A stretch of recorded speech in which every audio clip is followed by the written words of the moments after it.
কোটা সংস্কারের মধ্যে আলোচনায় এসেছে সংবাদ মাধ্যম দ্য মিরর এশিয়া একের পর এক প্রতিবেদন করে আলোড়ন সৃষ্টি করেছে তারা দেশে। এবার তাদের একটি প্রতিবেদন হুবহু আপনাদের সামনে তুলে ধরব। যেভাবে শেখ হাসিনার ক্রাইসিস ম্যানেজমেন্টে এগিয়ে এলো। ভারতীয় গোয়েন্দা সংস্থা বিদেশি মিশনগুলোর মধ্যে এখন সব থেকে গুরুত্বপূর্ণ হচ্ছে বাংলাদেশ মিশন। ভারতের ভূ রাজনৈতিক নিরাপত্তার জন্য বাংলাদেশের উপর নিয়ন্ত্রণ রাখা খুবই জরুরি। তাই বাংলাদেশের উপর নিয়ন্ত্রণ হারানো ভারতের জন্য উদ্বেগ ও শঙ্কার বিষয়। গত প্রায় দেড় দশকে এর বড় চ্যালেঞ্জ ছিল বিডিআর বিদ্রোহ এবং 2014 সালের নির্বাচনে যেভাবেই হোক আওয়ামী লীগকে জিতিয়ে নিয়ে আসা। এই চ্যালেঞ্জ ভালোভাবে উতরে গেছে। 2024 সালেও আওয়ামী লীগকে ক্ষমতায় রাখতে তারা সফল হয়েছে।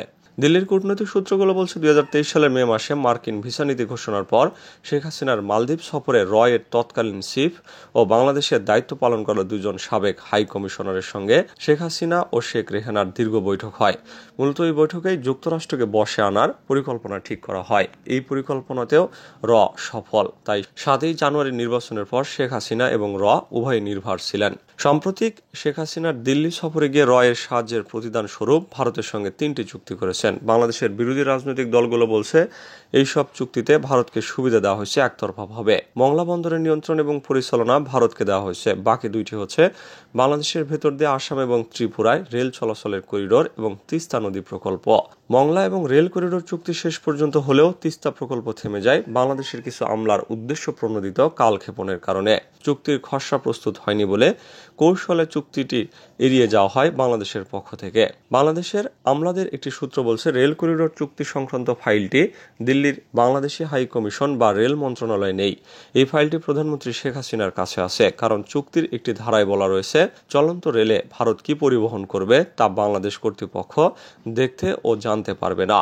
তবে ভারতীয় রেল বাংলাদেশের ভূখণ্ডে কোন নিরাপত্তাজনিত সংকটে পড়লে বাংলাদেশের নিরাপত্তা বাহিনীকে সহযোগিতা করবে ভারতীয় নিরাপত্তা বাহিনী। মানে বাংলাদেশে ভারতের সৈন্য প্রবেশ করতে পারবে তাদের রেলকে নিরাপত্তা দেওয়ার কথা বলে। অনেকেই মনে করছেন এই চুক্তি করে ভারত মূলত বাংলাদেশে সৈন্য পাঠানোর এক ধরনের বন্দোবস্ত করে রাখল। এই 3টি চুক্তির বিষয়ে ফাঁস হওয়ার পর চীন শেখ হাসিনার উপর নাখোশ হয়। চীনের ধারণা বাংলাদেশের রেল করিডোর দিয়েই ভারতের উত্তর পূর্বাঞ্চলে চীনকে ঠেকাতে সামরিক সরঞ্জাম পরিবহন করা হবে। এ কারণেই শেখ হাসিনা চীন সফরে গিয়ে প্রত্যাশিত সফলতা পাননি। চীনের পক্ষ থেকে এরকম শীতল আচরণই করা হয়েছে। শেখ হাসিনার চীন সফরে যখন দিল্লিতে এর কেন্দ্রীয় সদর দপ্তরে চুলচেরা বিশ্লেষণ চলছে তখনই ঢাকায় ছাত্ররা কোঠা আন্দোলন নিয়ে রাজপথে নেমে আসে। এই আন্দোলনের গতিবিধির উপর নজর রাখার বিশেষ দায়িত্ব দেওয়া হয়েছিল এক নবীন বাঙালি কর্মকর্তাকে। ওই বাঙালি কর্মকর্তা 17 জুলাই পাঠানোর তথ্য পেয়ে বিচলিত হয়ে পড়েন ঊর্ধ্বতন কর্তারা। দিল্লিতে এর কাছে তথ্য আসে ঢাকায় সাধারণ শিক্ষার্থীদের উপর গুলির নির্দেশ দিয়েছে পুলিশের হাইকমান্ড। শুরুতে এটা পুলিশের সাবেক মহাপরিদর্শক বেনজির আহমেদের অনুসারীদের কাজ হিসেবে ভাবা হলেও পরে তারা জানতে পারে সরকারের উচ্চ মহল বেশ ঘৃণাসূচক শব্দ উচ্চারণ করেই গুলির নির্দেশ দিয়েছে। পুলিশ গুলি করে দমনের চেষ্টা করলেও 24 ঘন্টার মধ্যে পরিস্থিতি নিয়ন্ত্রণের বাইরে চলে যায়। 18 জুলাই উভয় দেশের সরকার বিচলিত হয়ে পড়ে।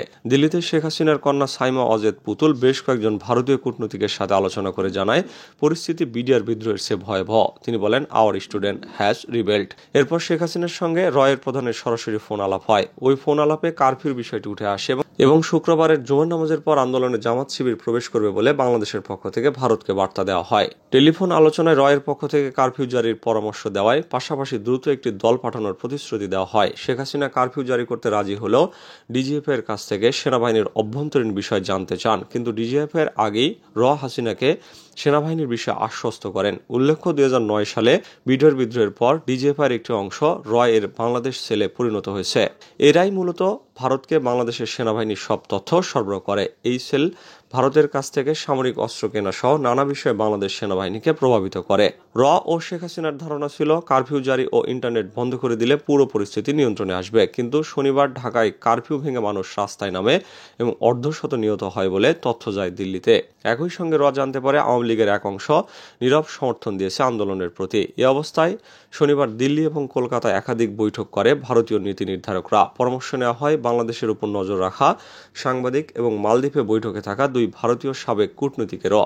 বৈঠকে অনেকেই শেখ হাসিনার দিন শেষ বলে মন্তব্য করেন, কিন্তু তার মধ্যে রয়ের প্রধান বৈঠকে একটি বার্তা পাঠায়, কাশ্মীরের অভিজ্ঞতা পূর্বে কাজে লাগাও, প্রয়োজনে পূর্বে আরেকটা কাশ্মীর বানাও, তবুও শেখ হাসিনাকে টিকিয়ে রাখো। নির্দেশ পেয়ে রয়ের একটি দল শনিবার ঢাকার তেজগাঁও বিমানবন্দরে অবতরণ করেন। ঢাকায় নেমেই রয়ের দলটি বৈঠক করে ডিজিএফআই, ডিবি পুলিশ এবং অন্যান্য গোয়েন্দা সংস্থার কর্মকর্তাদের সঙ্গে। বিশেষ নজর রাখা হয় মার্কিন দূতাবাস এবং চীনা দূতাবাসের উপর। শনিবারের সিদ্ধান্ত হয় 2019 সালে কাশ্মীর দমনের পদ্ধতি অনুসরণ করে ঢাকা মিশন 2024 সফল করা হবে। সব ধরনের ফোন কলের নিয়ন্ত্রণ নেওয়া হয়। সেনাবাহিনীর জুনিয়র অফিসারদের উপর বিশেষ নজর রাখা হয়। লাশ গুম করার টিমও তৈরি করা হয়। কাশ্মীরের মতোই বাড়ি বাড়ি তল্লাশি শুরু করে যৌথ বাহিনী। কর্মকর্তারা সরাসরি ঢাকার মাঠে অবস্থান করে পরিস্থিতি পর্যবেক্ষণ করেন। এই সময় ঢাকায় ভারত বিরোধী নানা গুঞ্জন তৈরি হয়। এর মধ্যে একটি হচ্ছে, নিরাপত্তা বাহিনীর সঙ্গে হিন্দিতে কথা বলতে শোনা যায় কিছু লোককে। হাইকোর্টের রায় এবং সরকারের প্রজ্ঞাপন জারির পাশাপাশি পরিস্থিতি শেখ হাসিনার নিয়ন্ত্রণ চলে আসে। ফলে 24 জুলাই রয়ের দলটি আর মাঠে না নামার নির্দেশ দেওয়া হয় দিল্লি থেকে। 25 জুলাই থেকে মাঠ থেকে সরে আসে রড দলটি। এরপর সহায়ক একটি টিম দিল্লি থেকে পরামর্শ দিচ্ছে। এর পাশাপাশি দিল্লি এবং কলকাতাতেও যেন বাংলাদেশ বিরোধী কোনো বিক্ষোভ না হয় সে বিষয়ে বিশেষ সতর্কতা অবলম্বন করা হয়। বাংলাদেশ হাইকমিশনের পক্ষ থেকে এই বিষয়টি তদারক করছে চুক্তিতে নিয়োগ পাওয়া এক কর্মকর্তা। এরপর কলকাতায় বামপন্থী ছাত্র সংগঠনগুলো বাংলাদেশের হাইকমিশন ঘেরাও করলে দিল্লির বাংলাদেশ হাইকমিশন চাপে পড়ে যায়।